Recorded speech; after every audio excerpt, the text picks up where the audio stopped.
At the dog groomer, she finished brushing my golden retriever and asked, "Where did you really get this animal?" I laughed. Bailey is the most perfect golden retriever you've ever seen. Shiny coat, happy face, tail always wagging. I got her from a breeder 3 years ago. From a breeder in Vermont, I said. Why? The groomer's face was completely serious, staring at Bailey like she'd just seen a ghost. Ma'am, I've been grooming dogs for 22 years. This isn't a golden retriever. I blinked. Excuse me? She pointed at Bailey's ears. The ear placement is wrong. The coat texture is off. The bone structure in her face doesn't match the breed standard. I looked at Bailey, who was sitting there panting happily, completely oblivious to this insane conversation. Are you saying someone sold me a fake dog? I'm saying this animal was bred to look like a golden retriever, but it's not purebred. Someone went through a lot of trouble to make her look convincing. My stomach dropped. Why would anyone do that? She hesitated. I don't know, but I've seen this before. 3 years ago, a client brought in what they thought was a husky. Turned out it was part wolf. The dog attacked someone 6 months later. I stared at her. You think Bailey is dangerous? I think you should get a DNA test, just to be safe. I left the groomer's office feeling like I was losing my mind. Bailey had never shown a single sign of aggression. She played with kids at the park. She slept in my bed every night. The idea that she was secretly some kind of dangerous hybrid was ridiculous, but I couldn't stop thinking about it. That night, I ordered a dog DNA kit online. While I waited, I started noticing things I'd never paid attention to before. The way Bailey's eyes looked almost too intelligent. The way she never barked at strangers.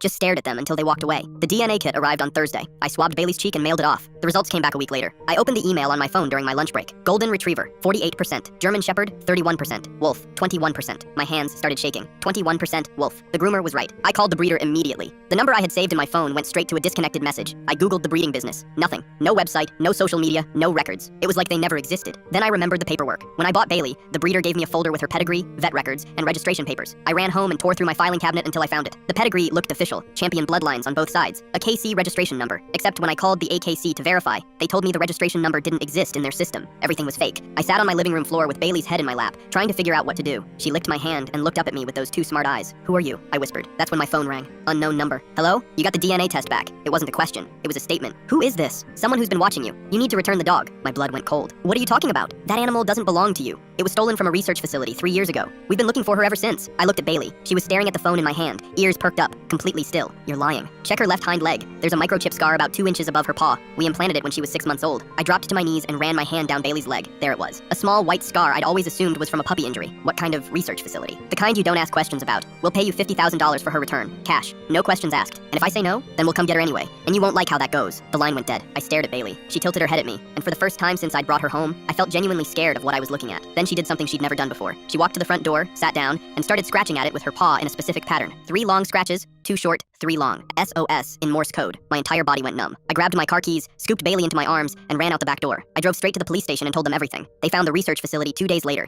Illegal genetic experiments. They'd been creating designer dogs with enhanced intelligence for military contracts. Bailey was one of 12 that escaped when an employee sabotaged the operation. The other 11 were never found. Bailey's living with me under a new name now, in a new city. The courts ruled she's legally mine since the facility was operating illegally. But sometimes, late at night, I catch her staring out the window. And I wonder if she's waiting for the others to find her.